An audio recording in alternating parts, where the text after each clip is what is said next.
In taking a more confrontational posture toward Russia at the outset of his term, President Biden is bucking the trend set by his predecessors.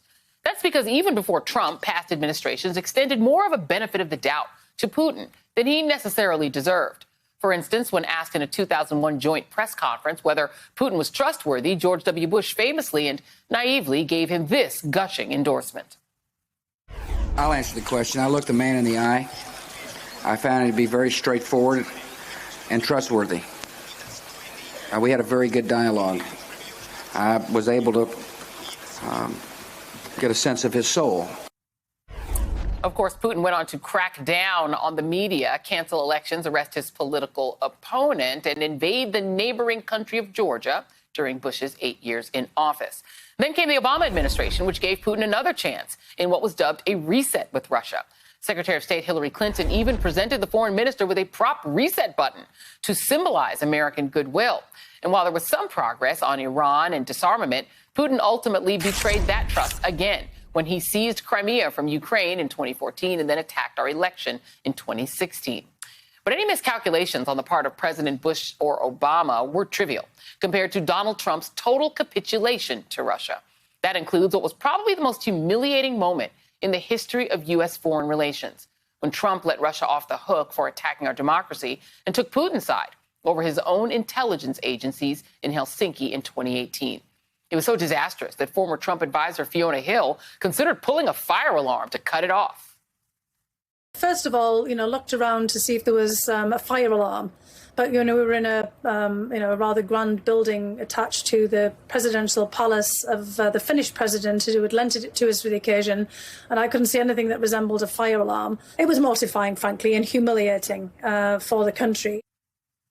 After his three predecessors, Biden has no illusions about Putin.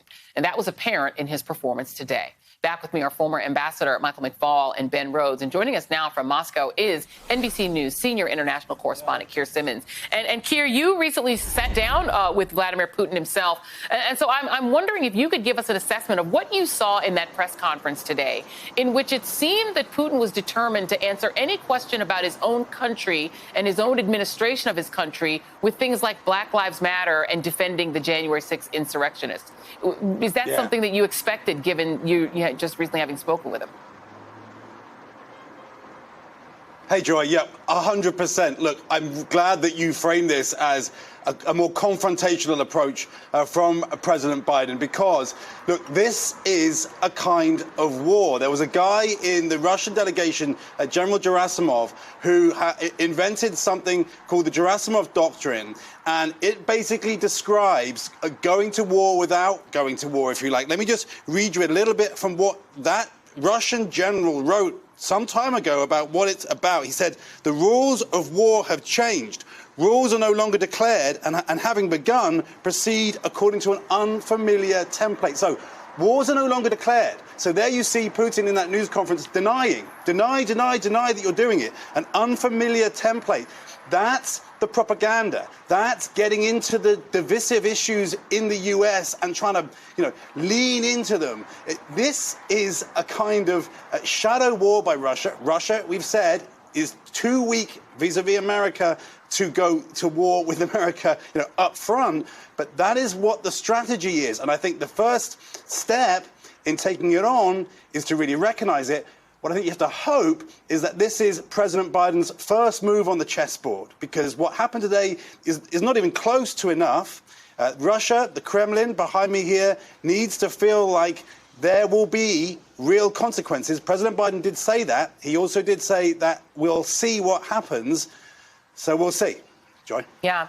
And Ambassador McFaul, I feel like even some of the stagecraft, it almost sort of played out what you're hearing Keir Simmons talk about. I mean, the fact that they didn't do a joint press conference, there was no opportunity for Putin to try to do that same act with Biden, in Biden's presence. The fact that they remained separate, the fact that Biden actually made him wait. We talked about some of this stuff yesterday.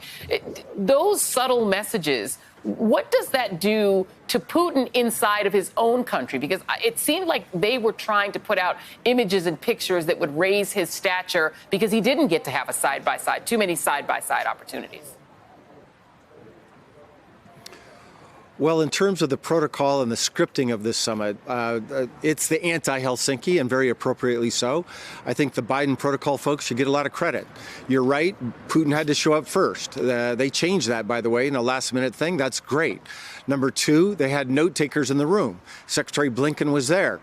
Donald Trump didn't have any notes. We have no idea what he talked about when he was one-on-one with Vladimir Putin. Fiona Hill, who you showed a clip of, she could have been there. She was his Russia senior advisor at the NSC. She wasn't led in that meeting. And then no joint press conference, which I think was a great thing because President Biden didn't have to stand there and listen to the greatest hits of whataboutism that Vladimir Putin did in his press conference. That's all for us. But back home, let's be clear. Mr. Putin is coming back from Geneva feeling pretty good. He did a whole bunch of bad things. He annexed Crimea, propped up Assad, violated our sovereignty in 2016, tried to kill Mr. Skripal in the UK in 2018. And after all of those very bad behavior, he gets to have a summit here in Geneva with the most important leader in the world. And then secondly, he then went to his press conference and he was having a good time. I watched it. I speak Russian. I could listen to both of it. And for his folks that are not, most of those people are not independent press journalists.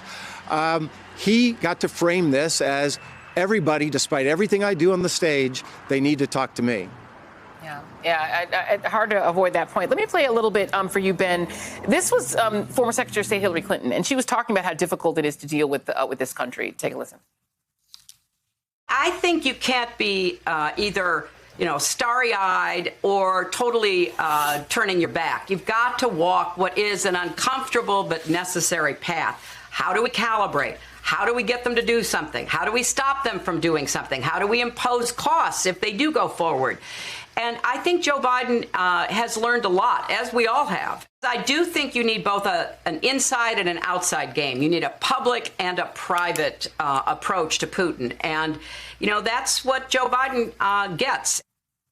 And Ben Rhodes, you lived that through the administration. And I wonder if you think that, getting the START treaty was a big deal. Some of the, advancements that were made during the Obama years were a big deal. But do you think that essentially Putin has emerged really emboldened because, as you just heard Ambassador McFaul say, he knows that we have to deal with him no matter what he does?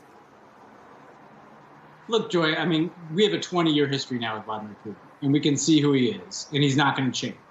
And so there's really two tasks in front of us. One is, what can you do through your foreign policy to try to contain what he's doing? You're not going to reverse what he's doing. You're not going to make him stop trying to control events inside of places like Ukraine and Georgia. You're not going to make him suddenly open up Russia to a multi-party democracy. But you need to try to contain his excesses because he's aware that there's a cost or some deterrent on him, and because you have other countries with you in imposing those costs and consequences. I think more fundamentally, though, Joy, the elephant in the room here is that Vladimir Putin is part of a strain of nationalist authoritarianism. It's kind of the vanguard of it. That is in this country right now. There's a symbiosis. The reason that Russia could interfere in our 2016 election so effectively is because not only was the door being held open for them by Donald Trump, but because the kind of conspiracy theories and garbage that they were sending in their disinformation campaigns was the exact kind of thing that was on Breitbart or Fox News. You talk about January 6th. I don't doubt for a second that there weren't Russian trolls amplifying the big lie leading into January 6th. It wasn't just something that he decided to do today. It's something that he is overlapping, he is symbiotic with the nationalist authoritarian trend in this country. So the other thing that we have to do is we have to fortify our democracy at home. There's two sides of this coin, and we saw one side of it, which is an American president making us proud by standing up for democratic values and human rights on the world stage. But then we also need to come home and make sure that the toxins that Vladimir Putin exploits in our own democracy we're taking care of as well.